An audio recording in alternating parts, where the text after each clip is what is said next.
What's going on, SE Nation? Welcome back to another episode. It's a car vlog. Car log. It's a clog. Anyways,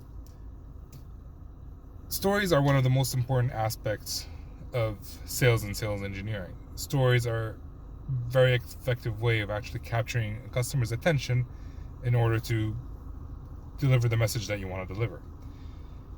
However, I had one salesperson who would repeat the same story over and over and over and over to the point where I wanted to take a pen and just shove it up my ear. And I noticed that after a while of me being a sales engineer, I have my own go-to stories as well. So how do we not regurgitate stories in front of our customers?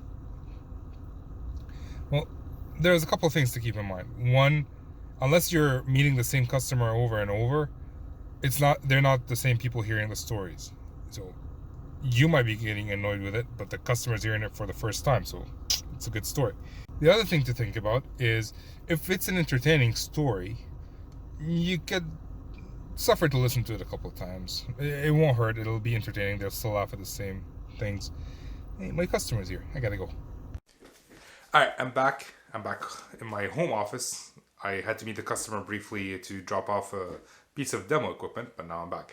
So we can repeat the same stories to different customers or even the same customer over and over. And far be it for me to actually compare ourselves to comedians, but I've watched Robin Williams live on Broadway like 10 times when it first came out, and every time I laugh at a different joke or I notice something different.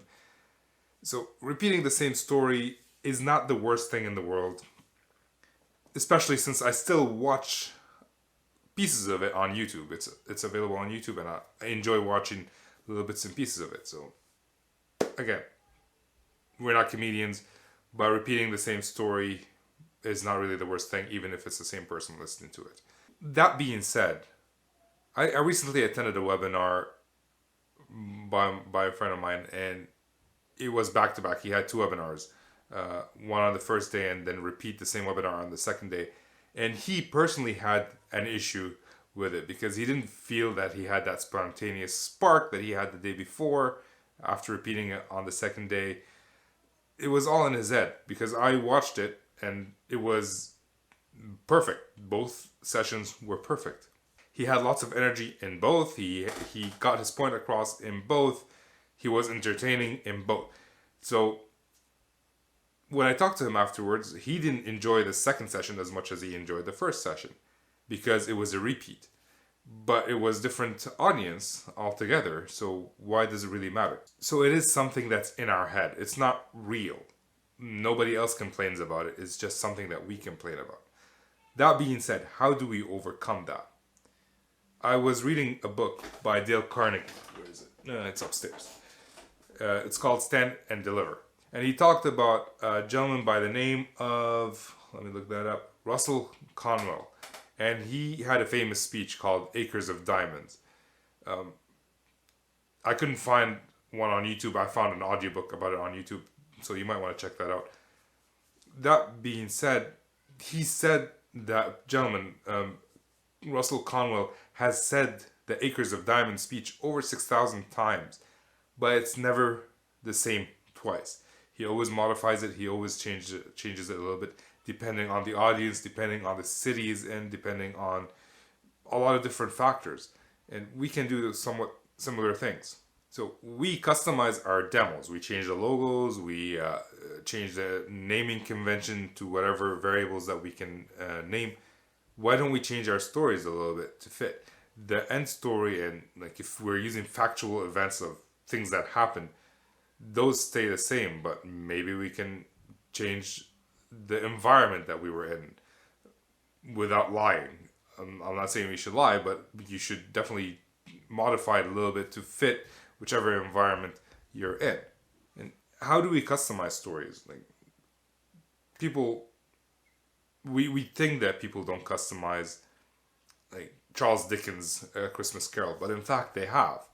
They've taken it and changed it into movies. They've done several movies, and each one is different depending on the author, the director. So we can do the same thing. How can we do that? One example I can give is by one podcast guest that we had in the past. Her name is Diana Capello. She's a manager at a company called Clary. And the one way she customized her stories is asked her sales counterpart, who's heard that story as well several times, to tell it in his or her own way. So that kind of changed the way the story is told.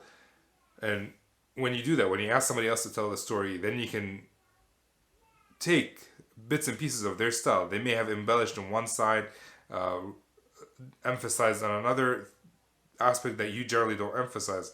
You can take those and combine those into the next time you tell the story to different customers. Another thing we can do is, if we don't want to tell the same stories over and over, is we can collect stories from our teammates. Our teammates are also selling similar products or the same products, hopefully, and they have their own way of explaining things. They've experienced different situations. We can take that information, collate them, and make our own stories.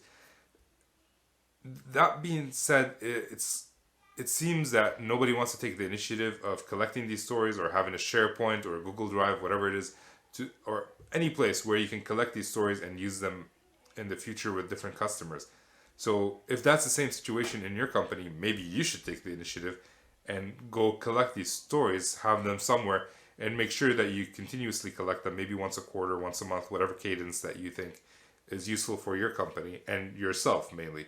You're doing this for selfish reasons, but it can help the general population as well.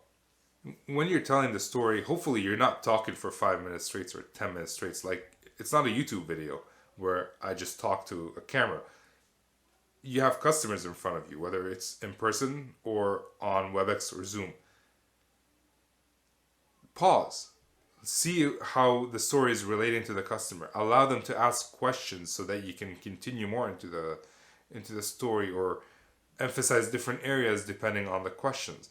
You don't just regurgitate stories, which is nobody wants to hear, unless like it's Lord of the Rings. And even at that, I can't sit through reading Lord of the Rings or listening to an audiobook of Lord of the Rings for 5 hours straight. Pause, allow interaction. It usually provides a little bit more details about what customers want. And the last thing is, don't change the story at all. Tell it exactly the same way you've been telling it. There's nothing wrong with that. Just it's in your mind because it's a different audience. I've told the same stories about why I started the podcast or how I learned to do the perfect demo so many times, whether it's on my podcast, whether it's being interviewed for other podcasts, or just having casual chats with people who ask me, why did you start a podcast? Or how did you learn to do this way, the demo this way, not that way? I tell it the exact same way because it's a different audience. If my wife hears it one more time, she might leave me, but that's a different story. The podcast isn't enough for her anyways.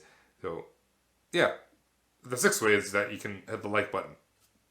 You got nothing to lose, and it helps the YouTube algorithm monster understand that this is a good channel. Anyways, I don't want to belabor the point. This is all I had. Know that, in summary, it's all in your head. You can tell the same story the same way.